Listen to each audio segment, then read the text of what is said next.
Amongst Brazilians, Rio de Janeiro has the name of the Cidade Maravilhosa, the marvellous city. It's a great place to visit, not just for the beaches, but for the music. I'm a big music fan myself. In Brazil, you have samba, you have bossa nova, like the girl from Ipanema, and more traditional styles of music like forró, axé and pagoda up in the north.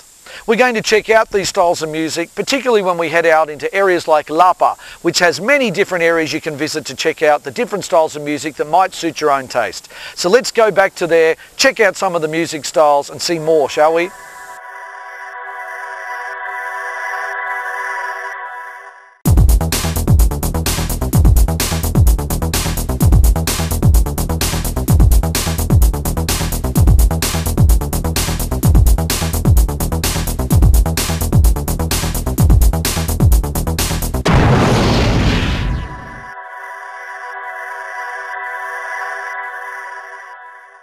Okay, last week on Jason's Journeys we started out on Ipanema Beach, sunning ourselves with the beautiful people. See, this is why you need to be watching Jason's Journeys, okay?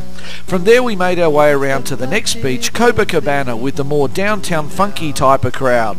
From there we've now made our way up to Botafogo, which sits right in the middle of Zona Sul. We went and watched a football game with the Botafogo team, which was wild stuff, and the reason I like to stay in Botafogo is because it's a commercial district with great shopping, and at night time it's very quiet and peaceful, looking out over the bay and the Sugarloaf Mountain. Okay, the other reason to live in Botafogo is also because it's right in the middle of Zona Sul, which makes it convenient to head out to Lapa and the nightlife, which is where we're off to next. Let's do it.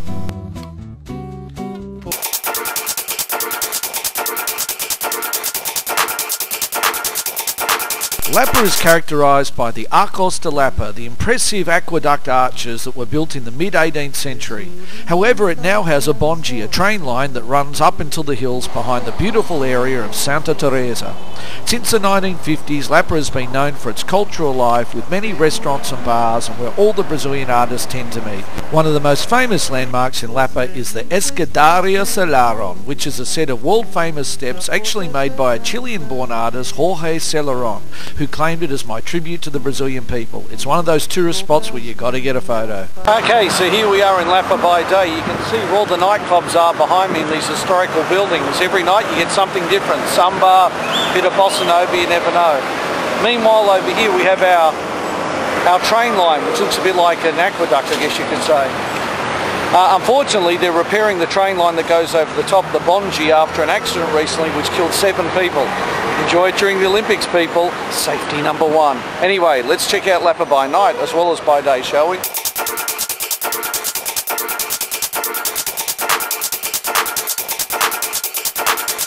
Okay, so here we are in the nightlife of Lapa, where it's a bit crazy. We're going to stop and get a caipirinha and see how we get on. We start our Lapa Odyssey before the arches, where you have the grungier and more ghetto type areas. You have the Rastafarians heading up the corridor, and when you turn left it's all kind of wild times, wild music, graffiti and a crazy time for all. You're going to see all kinds of people that flow through there and listen to every type of music imaginable. There's all kinds of bars and venues that cater to every taste imaginable, and you'll find yourself lost in the vibe and the crowds before you head back to the arches. Okay, so here we are in Lapa. We bought our caipirinha and we're going to go into some clubs. The nightlife here is pretty wild, as you can see.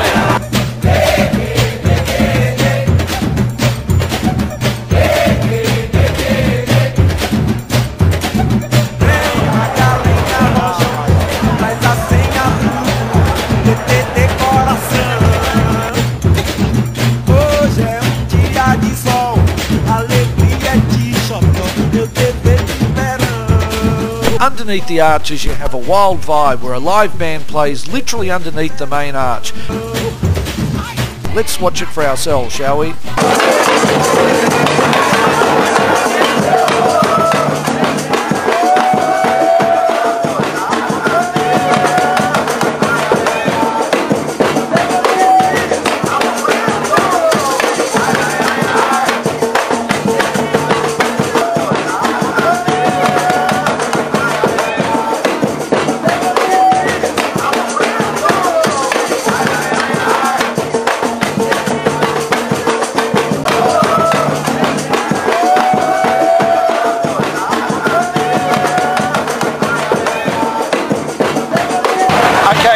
Lapa's the kind of place where anything goes. You'll see transvestites, live bands playing music, people coming up to talk to you.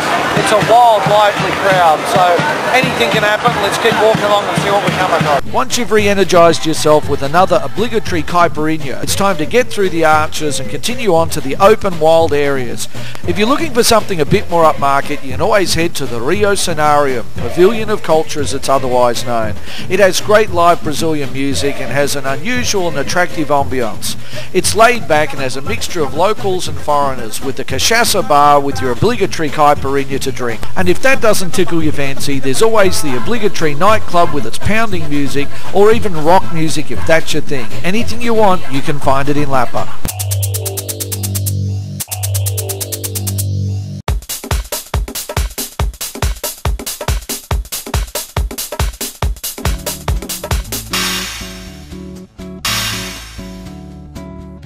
Okay, so here we have acai. Acai is the national fruit of Brazil. It's what they call a superfruit, meaning that it's got all these energy hits and vitamins you need.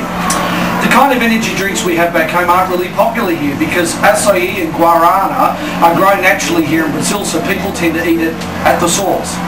Acai is a red berry. It looks a bit like a cherry, maybe even a plum, but the advantage of it is that it gives you that energy for when you need to samba later at night. So check out your acai.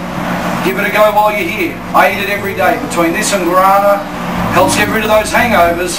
Of course, this is Rio, so you might have one or two. Acai time.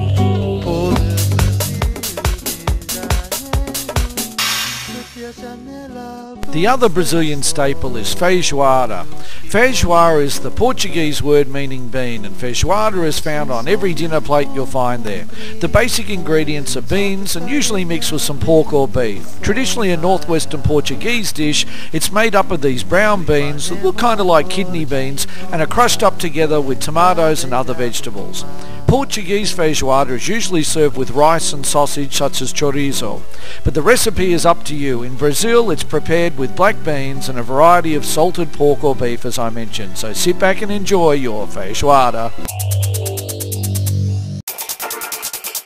Don't go away, because coming up after the break we climb to the top of the Trilha dos Amaus and check out the view of not just the beaches but the favelas. We're going to make our way inside Rocinha and Vidigal, the two most infamous favelas in all of Rio, and we're going to go and see a bit of a samba show and the last ever Bali Funky run by the drug lords before the police invade. You don't want to miss it. I'll see you after the break, everyone.